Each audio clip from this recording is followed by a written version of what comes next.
Հայաստանն առաջարկել է ստորագրել համաձայնեցված պայմանագիրը, ինչը կարող է բեկումնային դառնալ խաղաղություն հաստատելու ճանապարհին։ Միրզոյան։ Մեծ Բրիտանիան Երևանին ու Բաքվին կոչ է արել հնարավորինս շուտ ստորագրել խաղաղության համաձայնագիրը։ Միացյալ Նահանգները պատրաստ է աջակցել Հայաստանի էներգետիկ անվտանգությանը։ Դեսպան Քվինը շրջայց է կատարել Տաթևի հեգում։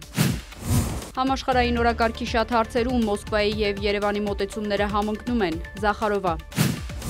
Մեր դիրքորոշումն է Հայաստանի հետ հարաբերությունների զարգացումը բոլոր ուղղություններով։ Զախարովա։ Անդամակցությունը Եվրամիությանը և ԵԱՏՄ-ին փոխադարձաբար ընդունելի չէ։ Զախարովա։ Հայաստանը ստիպված կլինի ընտրություն կատարել ԵԱՏՄ-ի և Եվրամիության միջև։ Օվերչուկ։ Ֆրանսիան Ուկրաինային 2 միլիարդ եվրոյի ռազմական օգնություն կտրամադրի։ Իսրայելի ռազմական գործողությունների հետևանքով Գազայում ավելի քան 50,000 պաղեստինցի է զոհվել։